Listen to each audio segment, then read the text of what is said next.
The broadcast is now starting. All attendees are in listen-only mode.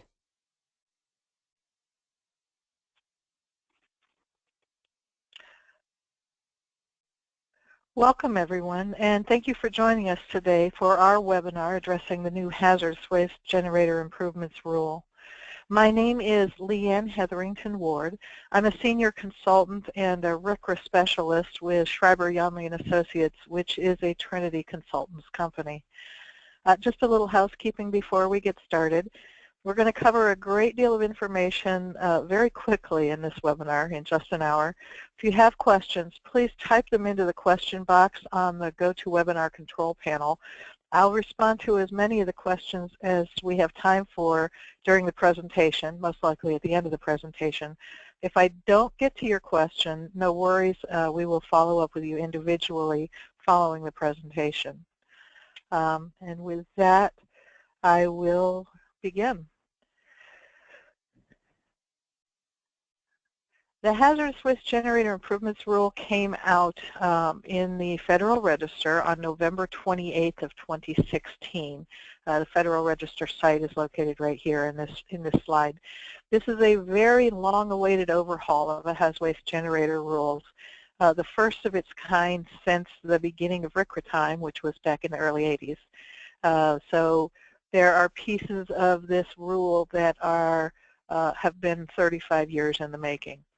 Affected regulations is also pretty broad-reaching. It touches into the solid waste regulations in the 40 CFR 250s. It addresses the traditional HazWaste regulations in the 40 CFR 260 through 268 realm. Touches into permitting and into some of the existing conditional management schemes, such as universal waste at 40 CFR 273 and used oil, which is at 40 CFR 279. There are more than 60 substantive changes to the regulations, about 30 additional technical corrections, some of which honestly are a little bit substantive themselves. So there's a lot of individual pieces of change in this rulemaking. Who's affected? Everybody. Every single generator, a CESQG, an SQG, LQG, the conditionally exempt small and large quantity generators are all affected. Treatment, storage, and disposal facilities are affected, as are transporters, as well as entities that both import or export hazardous waste. So countries from which wastes are imported and countries to which wastes are exported are also affected by this rulemaking. This covers all industry sectors, all sizes and facility types, and basically any location, geographic location throughout the country. EPA's goals for this rule are admirable. They are looking to basically increase generator flexibility, improve compliance, and basically make the rules somewhat easier to comply with while maintaining environmental protections and community satisfaction. There will be a reorganization for these rules to be more user-friendly. There is additional flexibility. The idea here is to allow generators to cost-effectively manage their hazardous waste and yet still be environmentally protective. And then EPA is trying to fill in some of the gaps that have been in the regulations have evolved over time, and also to clarify certain ambiguities and inconsistencies. There are a lot of pieces to this rule. As I said, over 60. We're going to cover quite a number of them at a fast clip today. It's a bit of a puzzle as we go through all these pieces. Each of them individually may not seem like a big deal, but they all have to fit together in a way to allow the generators to maintain compliance.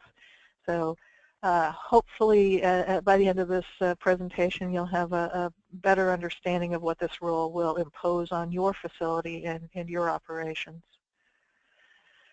Let's start with the generator or the reorganization of the generator provisions. Everything in the generator rules is now going to be moved to 40 CFR 262. Well, almost everything. Any of you who have gone through the exercise of trying to figure out where that conditionally exempt small quantity generator requirement came from knows how hard it was to find that in the generator provisions of the rule, because it wasn't there. It was off in the waste identification provisions.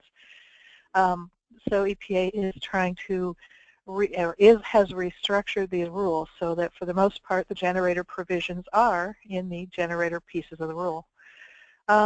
In addition, EPA is changing the name of the conditionally exempt small quantity generator to very small quantity generator.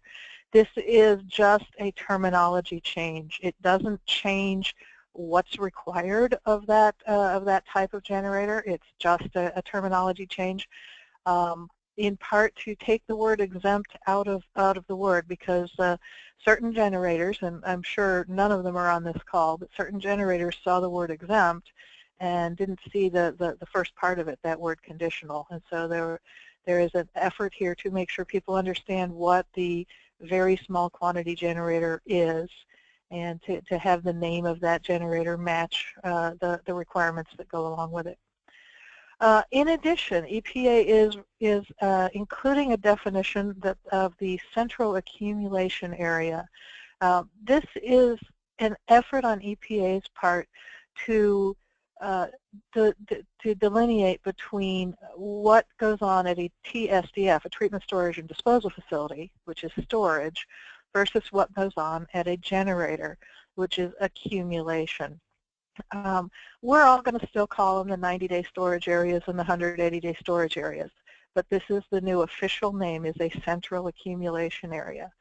It doesn't have to be in the center of your plant, and you don't have just one if you don't need just one. If you need more than one, you can have more than one, just like you can have more than one 90-day storage area.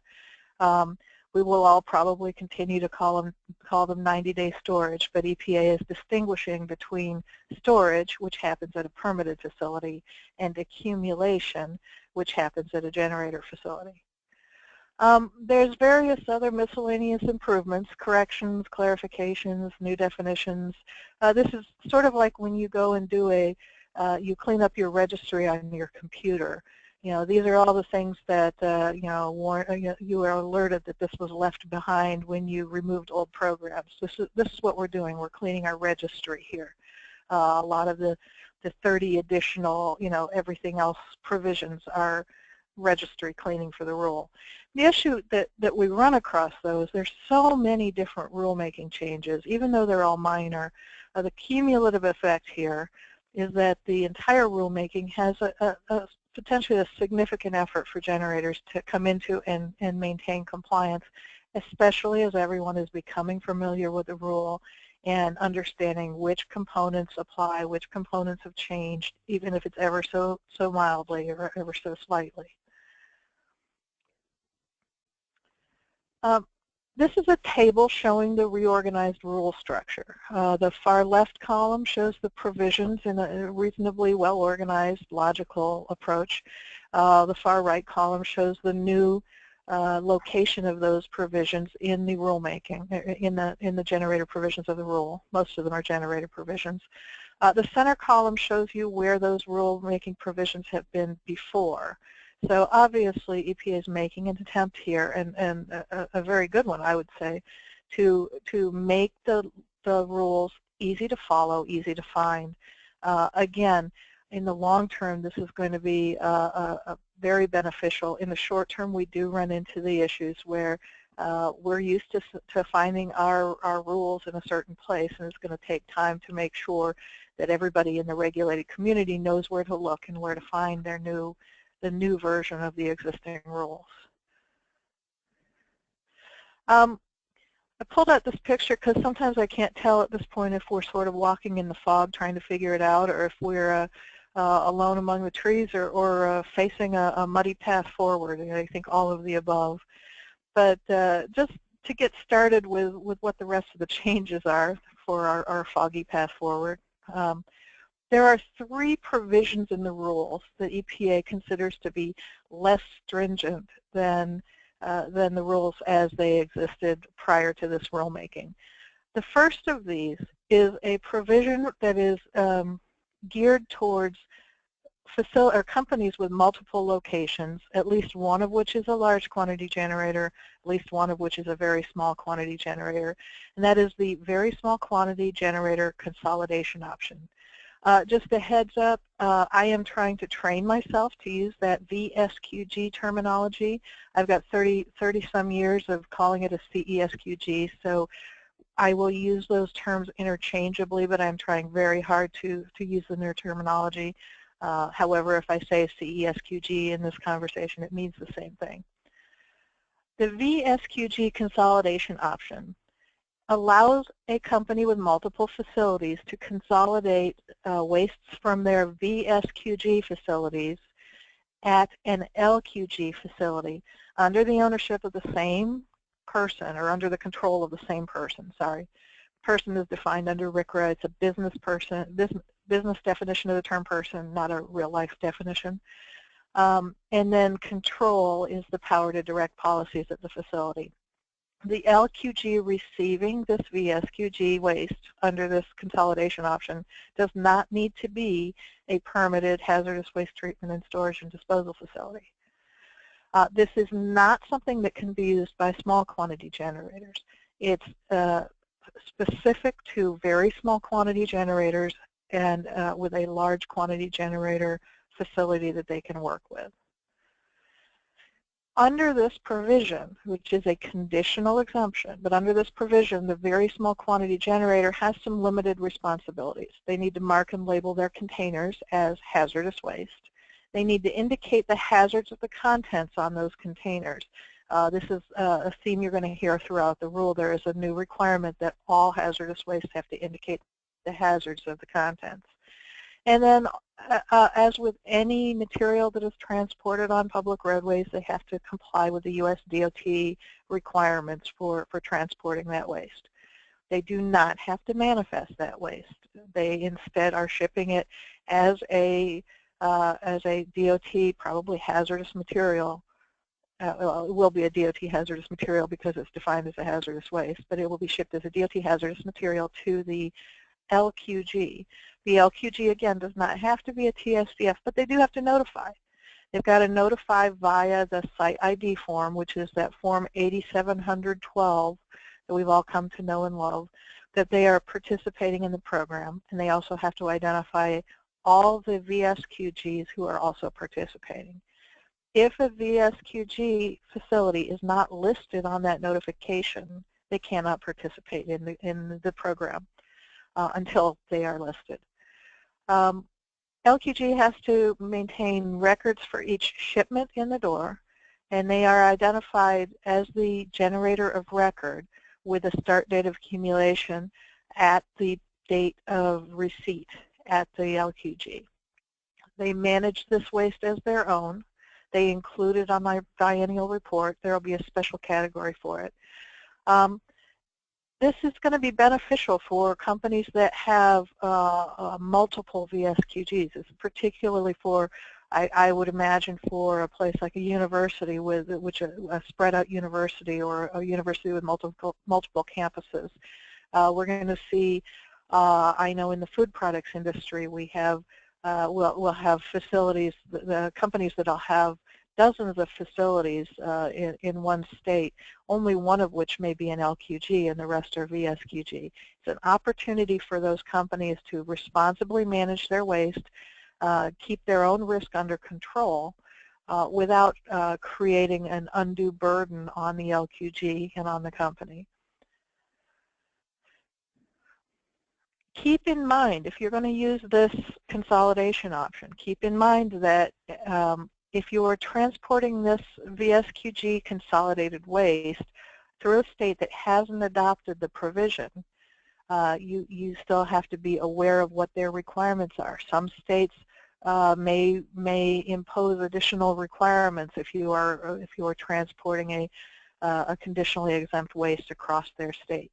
So it is an issue that needs to be kept in mind, particularly because so many of the rules, or the pieces of this rule, are not mandated to be adopted by the individual states. The second, less stringent than provision of the hazardous waste generator improvements rule is the episodic generator provisions. Again, this is a long issue. We've been discussing this issue since, again, the beginning of RCRA time. And EPA has listened and has placed a conditional exemption into the rule at 40 CFR 262 subpart L to benefit those facilities that have an occasional surge in hazardous waste generation that bumps them into a higher generator category. This is a benefit to very small quantity generators and small quantity generators. Probably will be most heavily used by those small quantity generators that occasionally bump into LQG status due to a spill or a release or to a planned event, a process shutdown or change out or a new line going in. This provision allows a generator to keep the existing generator category, VSQG or SQG, during an episode of higher generation as long as they comply with a streamlined set of requirements. EPA is allowing one planned episode per year, but they're acknowledging that stuff happens and there may be a need for a second episode if there's an unplanned event or a spill. And in fact, EPA also recognizes that in any given year, it may end up that a facility has two unplanned events. There are no more than two episodes allowed before the facility is assumed to be in that higher generator category. Only one of those can be planned, but both could be unplanned. Now, if you're going to go and do two a year for 3 consecutive years, chances are your regulating agency is not going to be too thrilled with that, and they're going to take a closer look. Just be aware. In order to have this condition apply, you do need to notify the EPA at least 30 days in advance of a planned episode or within 72 hours for an unplanned episode. You are limited to 60 days from the beginning of the episode until the point at which the waste is gone. So again, that's something to keep in mind. We are accustomed at a large quantity generator to having 90 days. A small quantity generator is 180. An episodic generator, you have 60 days start to finish. If you exceed that, then you are violating the terms of the condition. Now, the increase in requirements for a VSQG using this are more substantial than the increase for a small quantity generator. The very small quantity generator is expected to operate in compliance with the small quantity generator waste management provisions and maintain records as such. So a VSQG using this provision must obtain an EPA ID number. They must use a hazardous waste manifest and transporter, and they must ship to a RCRA TSDF or recycler. They have to manage this as a no-brainer. They have to manage it in a way that to minimize potential for an accident or release. They need to label their hazardous waste containers. Again, identifying the hazards of contents, that's a theme we're going to hear a lot. And they do need to identify an emergency coordinator at the generator facility. And then there are records that they are required to maintain as well. For a small quantity generator, the requirements are roughly the same, but they should presumably be already in compliance with most of these requirements because they are, after all, small quantity generators.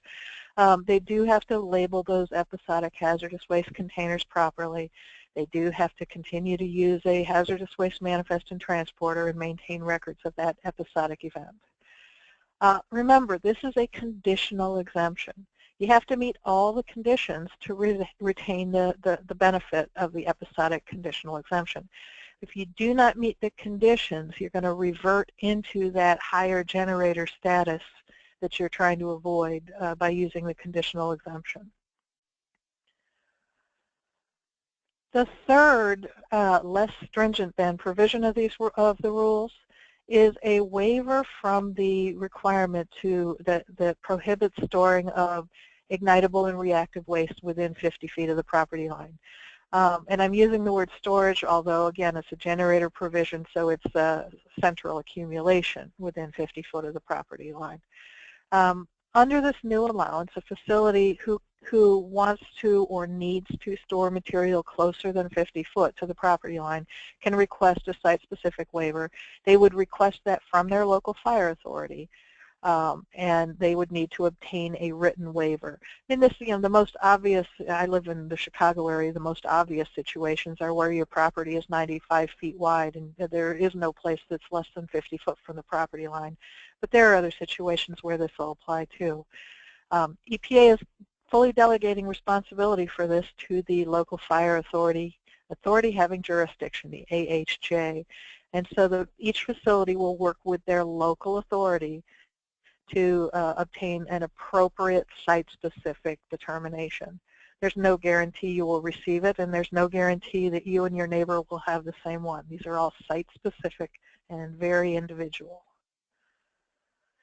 One other note, just for those of you who have multiple types of facilities, if you happen to have TSDFs as well as treatment, storage, and disposal facilities in your company as well as generator facilities, this waiver does not extend to a treatment, storage, and disposal facility. This is specific to generators. I wouldn't be surprised to see similar language show up in the treatment, storage, and disposal facility rules, but it is not there yet. Just a heads up there.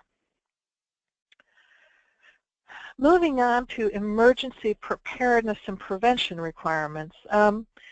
EPA has added a provision to the emergency preparedness and prevention pieces of the generator rules to require a large quantity generator rule or contingency plan to have a quick reference guide that obtains the most critical information for immediate response.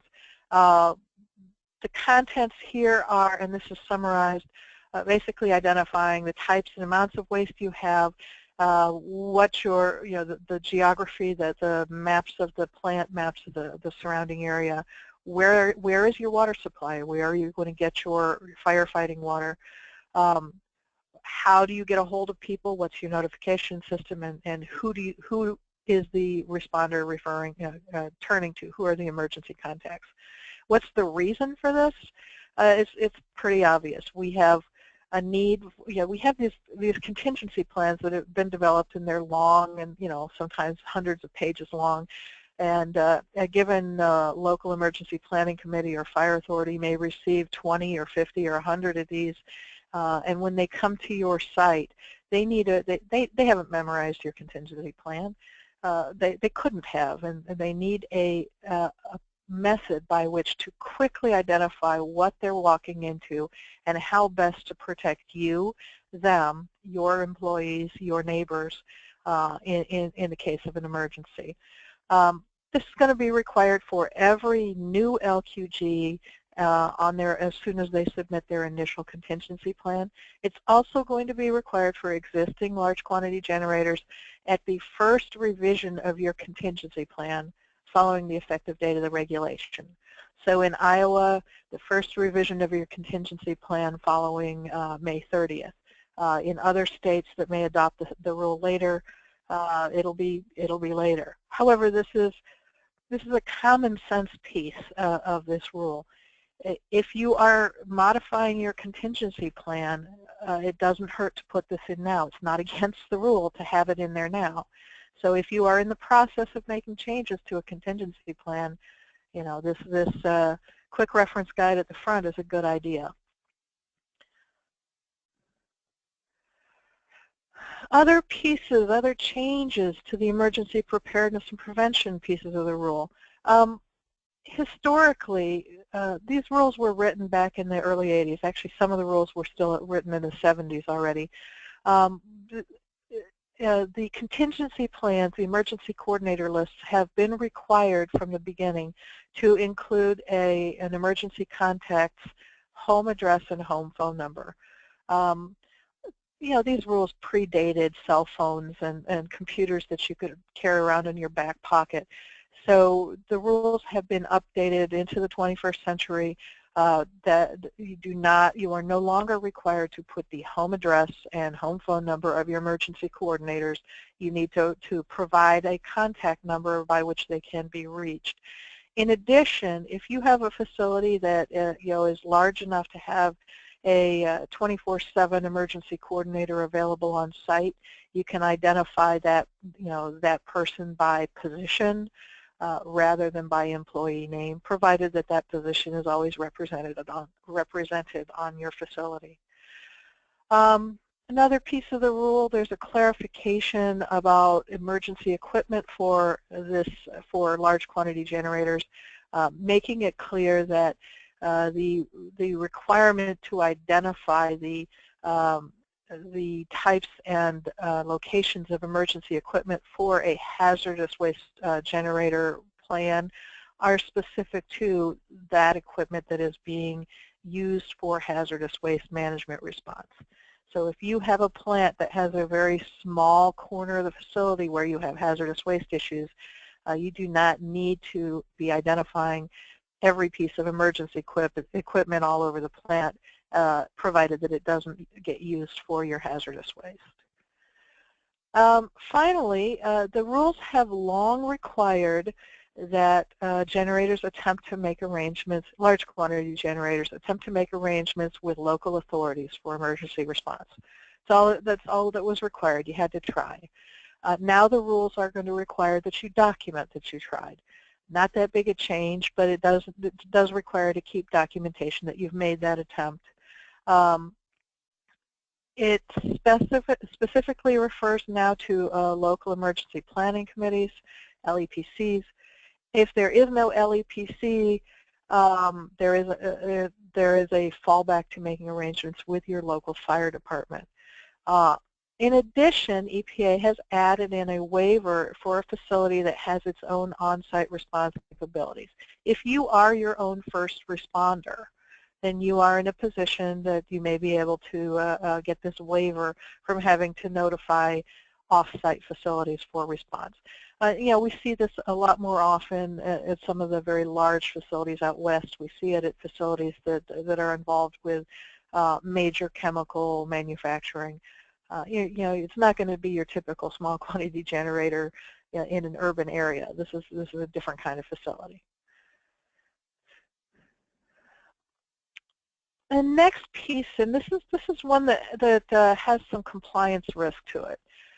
EPA has changed the language regarding waste determinations slightly to require an accurate document. You have to accurately document your hazardous waste determinations. Now, those of you who were aware of the proposed rule, in the proposed rule, EPA proposed to require waste determinations for both hazardous and non-hazardous industrial waste. At this point, EPA pulled back.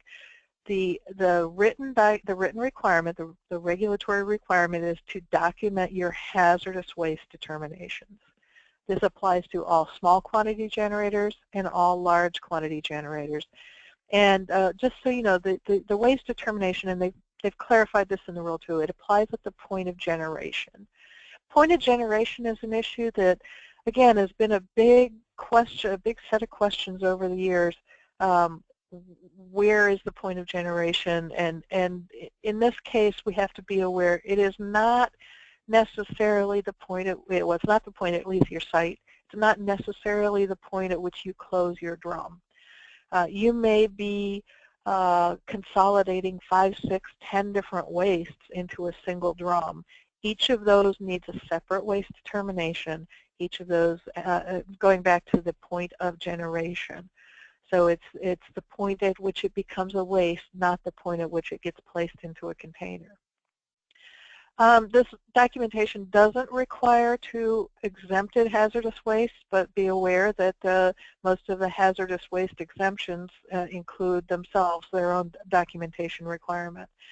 And again, even though it doesn't specifically apply to non-hazardous waste, EPA has recommended for best management practice that you do keep those waste determinations. And there's a couple of reasons for that. First of all, your vendors, your non-hazardous waste vendors may require that information. I know most non-hazardous waste landfills are requesting documentation that the material coming in the door is a non-hazardous waste. And the second piece is, what do you do if you have something that the agency is arguing should be managed as hazardous and you have no documentation to show why it isn't, you need to be prepared for that kind of questioning. This requirement to have an accurate hazardous waste determination is nothing new. It's being highlighted and called out in this rule, but the requirement to have a hazardous waste determination on site for each waste has always been there. At this point, it's just getting a lot of attention. It's being paid attention to. There's a second piece of this related to using generator knowledge or process knowledge to determine waste characteristics. That's part of your waste determination. This is actually one of those good news pieces of the rule. EPA has added into the rulemaking, they've added a list of the various different types of information that they have already accepted and will continue to accept as constituting process knowledge or generator knowledge. And they've also added an allowance that they will specifically consider alternative tests as parts of your generator knowledge. So none of this is new to the people who have been doing this work for a while. However, it's being placed in the rulemaking makes it easier for the generator to justify using those alternative forms of generator knowledge.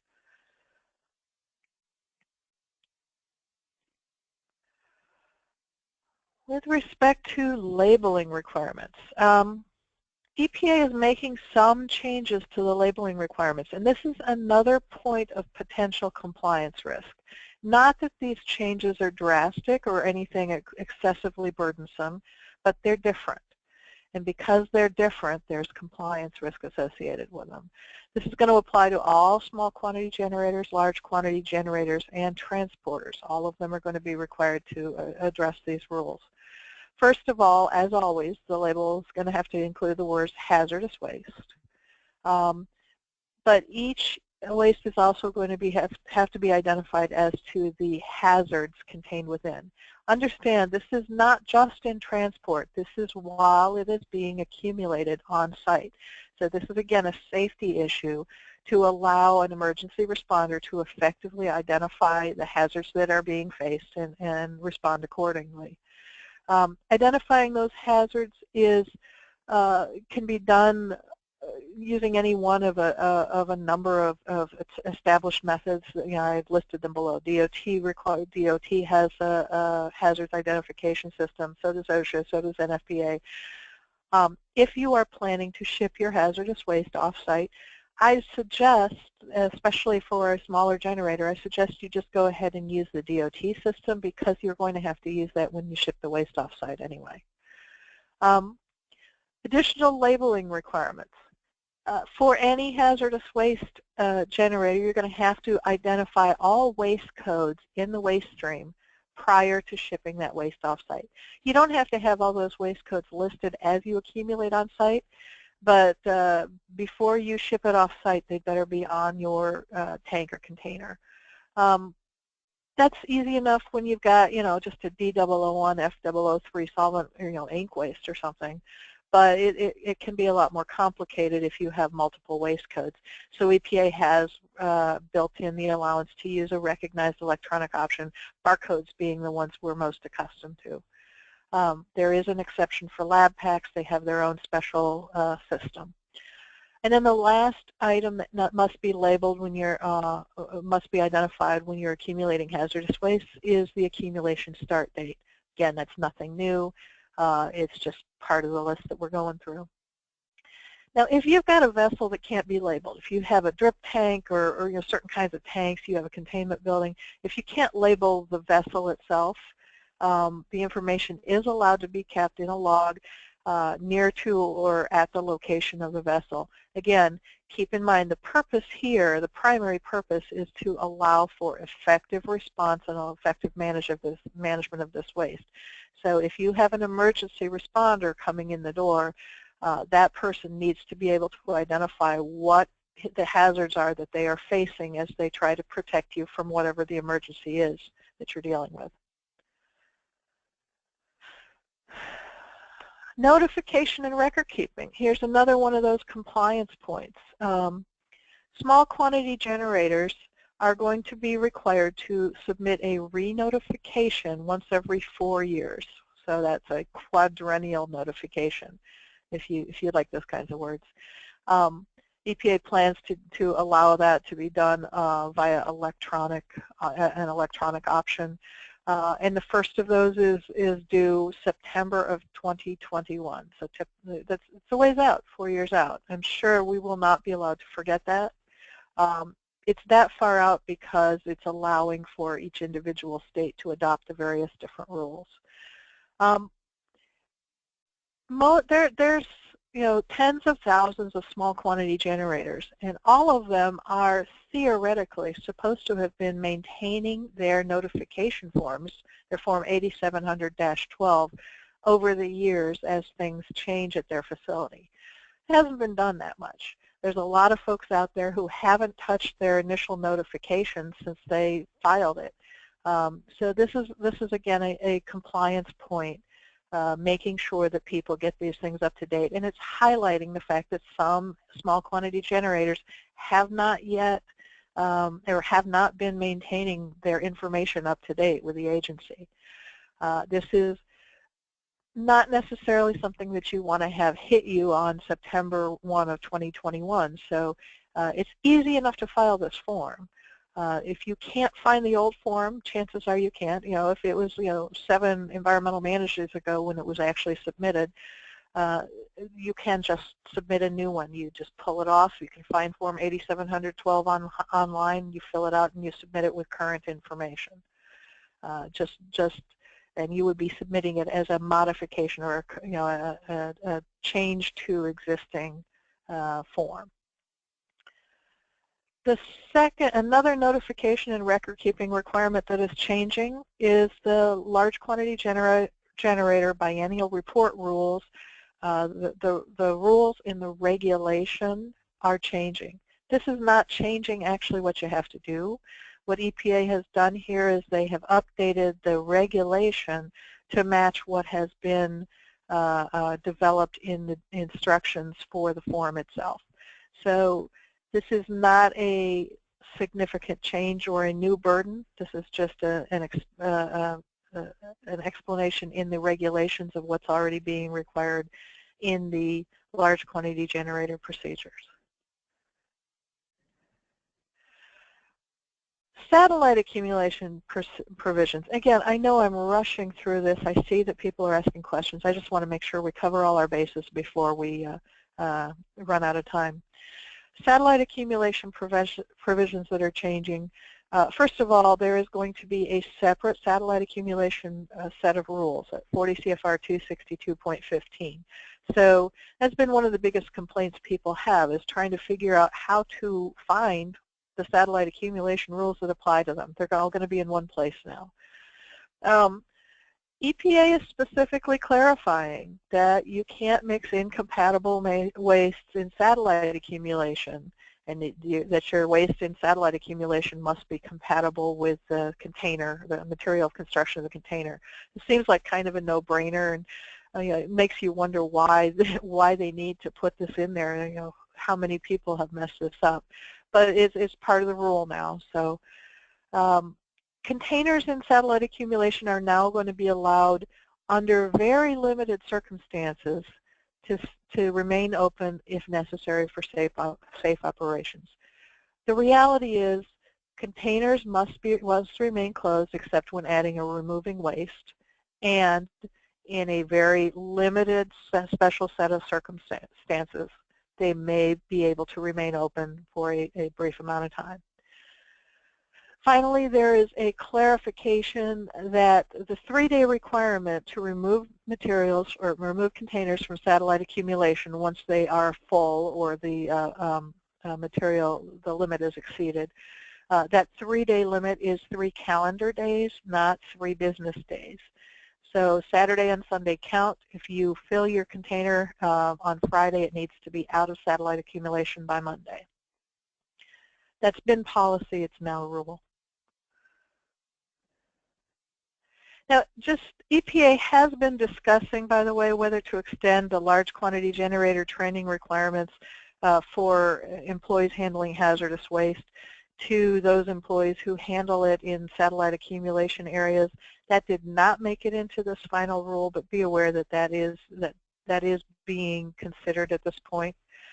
One other issue, waste can still be sent directly off-site from the satellite accumulation area without having to pass through the central accumulation area, as long as they meet the appropriate labeling and handling requirements to prepare for shipment.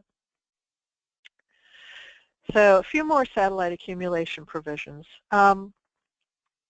Historically, EPA has not considered both weight and volume for acute hazardous wastes in satellite accumulation. At this point, you are allowed to consider one or the other. You're not limited to just one. However, when maximum weight or maximum volume is exceeded, you're going to have to move that waste to a central accumulation area or TSDF. Marking and labeling in satellite accumulation is now consistent with central accumulation. You do have to identify the hazards of the contents. You don't have to mark it as hazardous waste until you put that, or you have to mark it as satellite accumulation. So you don't have to put the final labels on it until you are in central accumulation, but you do have to identify the hazards of the contents. Again, that safety issue. There has been, since the 80s, a provision that allows certain reactive wastes to be satellite accumulated away from the point of generation. It's a safety issue. EPA is rescinding the memo that allows that. If you do have a situation where you have been using that, please let people know, or let us know. We can give you a hand in helping you figure out which piece of the rule allows you to continue to safely satellite accumulate your reactive waste. Closure requirements. EPA has expanded the closure requirements under the large quantity generator rules. Currently, large quantity generator tanks and drip pads and containment buildings are subject to closure as a landfill if the facility cannot confirm that it can clean close. Container accumulation areas haven't been subject to those same rules until now. So EPA has expanded those closure requirements to include hazardous waste container storage areas, accumulation areas, as well as tanks and the other units. When an individual container is going, or an individual accumulation area is going to close, or an individual accumulation tank, for example, EPA is requiring that it either be clean closed, which means you're meeting closure performance standards. Your soils, your concrete, your materials in the vicinity are meeting a certain standard, or if that cannot be done, for an individual unit closure, you need to then identify that this has not been clean closed and put a record of that unit, its location and what it's stored into your facility operating record, so that at facility closure, it is able to be handled. EPA is concerned about preventing future Superfund sites, and that's what RCRA is all about. RCRA is about preventing Superfund. EPA is adding notification requirements for facilities that cannot clean close. Again, prior to facility closure, the requirements are to place information into the operating record. At full facility closure, there are additional requirements, notification that closure is occurring, and then additional notification if clean closure can't occur. Why does this matter? If you cannot clean close a hazardous waste area, EPA's policy and requirement has always been to close that area as a landfill. You don't want to close as a landfill unless you have to, by the way. A few more changes to the rules here. EPA has put in some clarification on different generator categories. You can only have a single generator category in a given month, so you can't be both an LQG for acute waste and an SQG for non-acute hazardous waste. EPA is also putting some clarification of mixtures of acute waste and non-acute hazardous wastes. They're also putting in some clarifications on what happens when you mix a non-haz waste with a hazardous waste and how that affects generator category. EPA is also has also put in a clarification on what constitutes 90-day storage in a generator accumulation tank. How do you determine that you have or have not exceeded that 90 days? And those, again, they're putting into rule a policy that's been fairly long-standing. If you have a batch process tank or a batch accumulation tank that is fully emptied on a regular basis, the 90 days is of course, from empty to empty. However, if you have a continuous flow tank, the 90 days is based on a 90 days of a full tank throughput. So if you do have a continuous flow tank that is never fully emptied, you do need to confirm through operating records that you are removing at least the full contents of the tank once every 90 days. Generator rules have now actually incorporated the long-standing liquids and landfill prohibition. That prohibition has been out there since the 80s. It just was never written into the generator rules. So it's been added to the generator rules. It's still elsewhere. It doesn't really make a change to what you're required to do. It's just another place to find it to make sure everybody understands. And then EPA is clarifying that generator status is being determined on a monthly basis. So it's not an average across 3 months. Your generator status technically is based on each month's generation. Just keep that in mind as you go through in terms of your generator status determinations. Now, something kind of big in this rule, it slipped by, I think, at first, and people are beginning to understand how major this is. EPA has identified, they've defined the difference between an independent requirement and a condition for exemption. An independent requirement is a requirement that applies to anybody who manages hazardous waste. A condition for exemption is something that removes, that allows a generator to operate at less than full regulation. And if you look carefully at the hazardous waste regulations, the generator regulations, the way they're written now, you'll see that each of the generator categories, large quantity generator, small quantity generator, and VSQG, specifically says in its title that these are the exemptions. This is the large quantity generator conditions to operate under their exemption, and it's basically from full permitting status.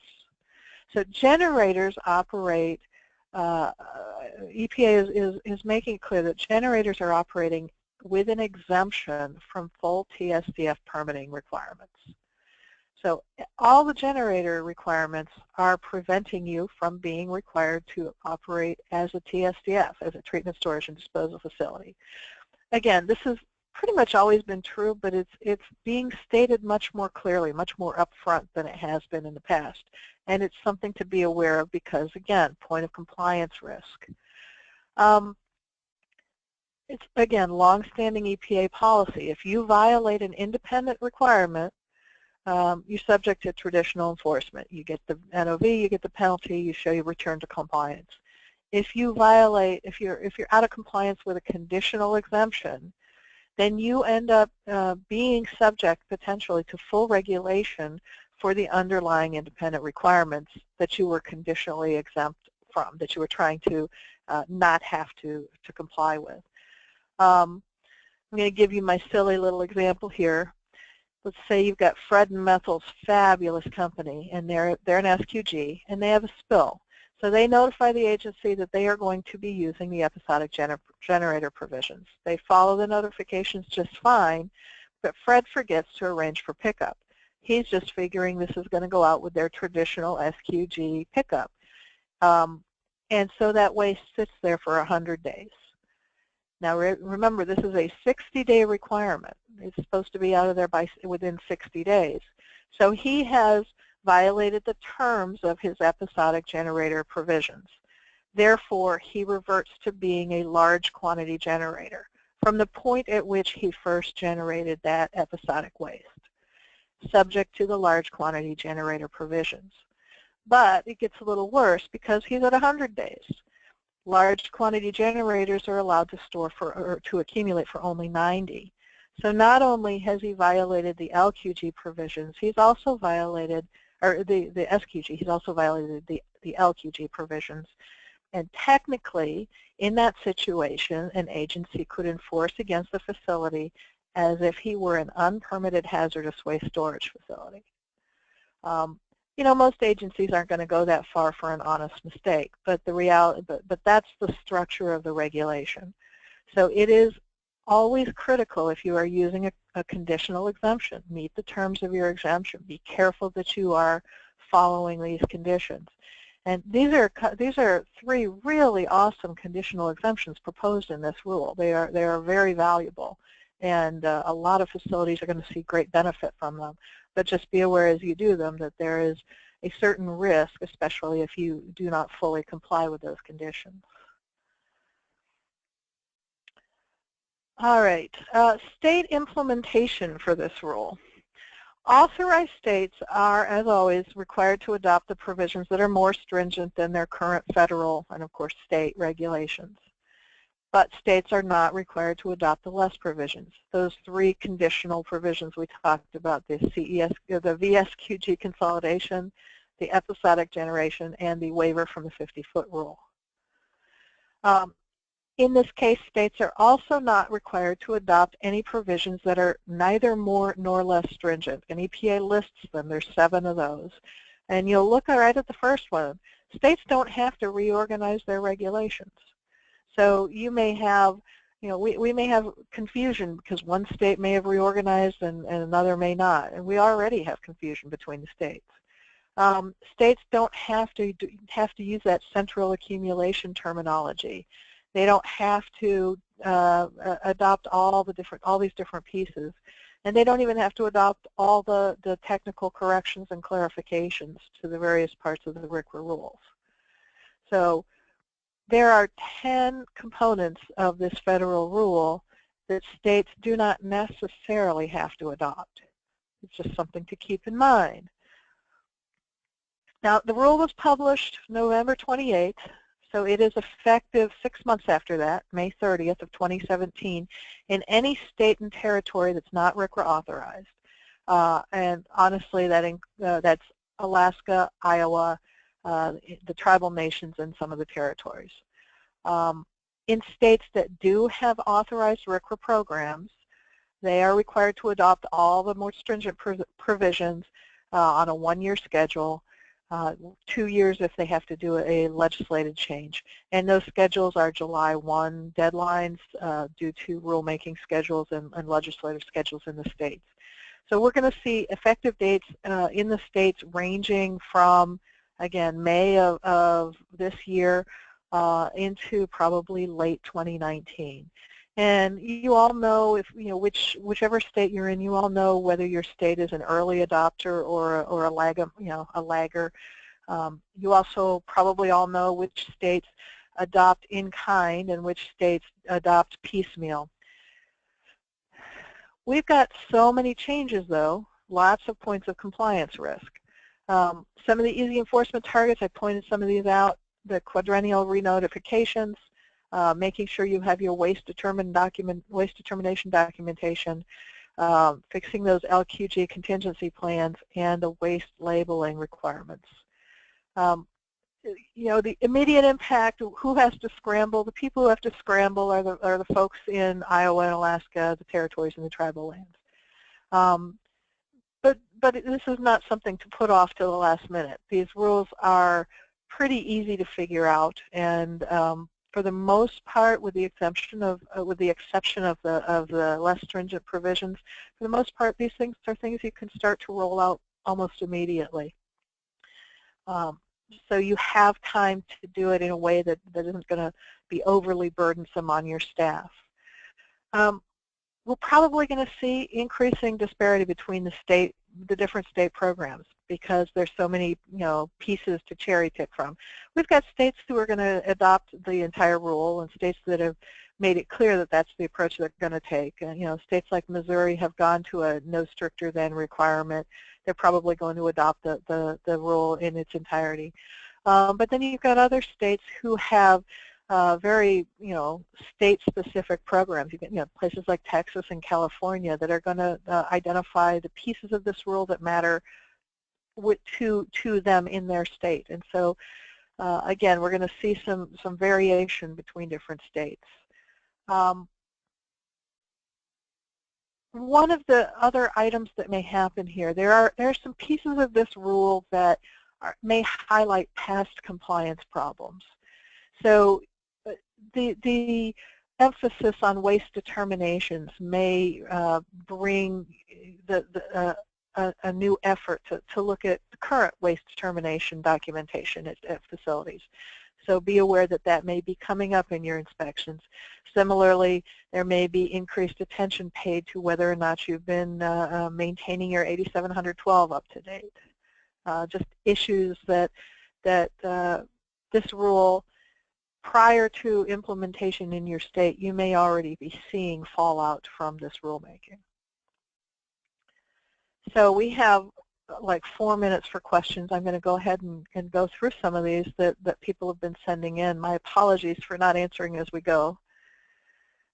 I'm going to head to the start. Oh, one thing I did want to mention just real quick. With the new president-elect coming in, there are questions as to whether or not this rulemaking will go into effect, given his position on some of the environmental issues in the world.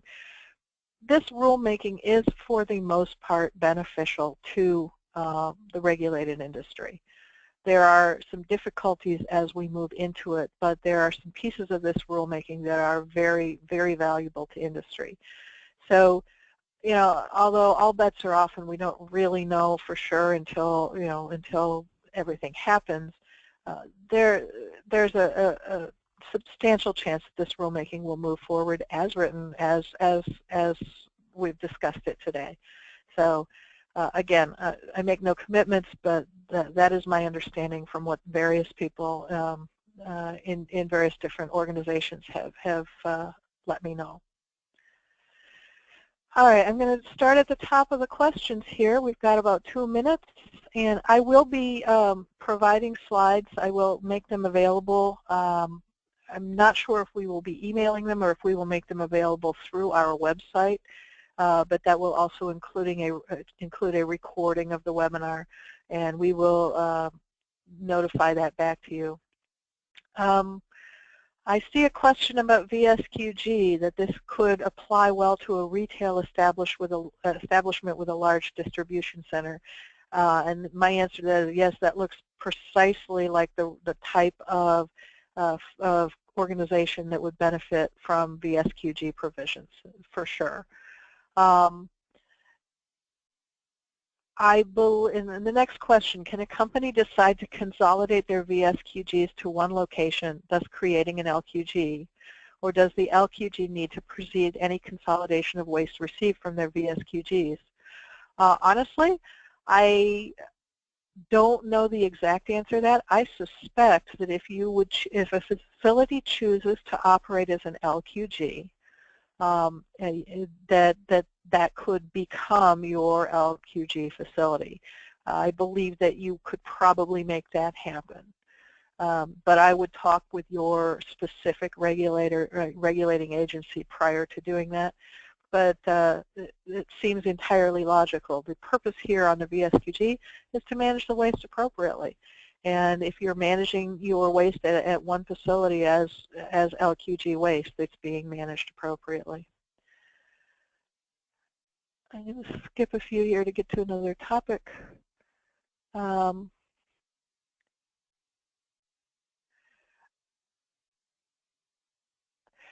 honestly, we are at 1 o'clock. I'm afraid I'm out of time. I've been triggered that I'm out of time here. I truly appreciate everybody's participation today. I am more than happy to answer questions. We will be following up on each of the questions that were provided individually, and I intend to put a frequently asked questions piece on our website. We will send each of you an email with a follow-up that includes a link to that website as well. So thank you very much. I hope this has been at least somewhat informative. And please don't hesitate. You have my number here. Please don't hesitate to give me a call or drop me an email if you have additional questions. Thank you very much.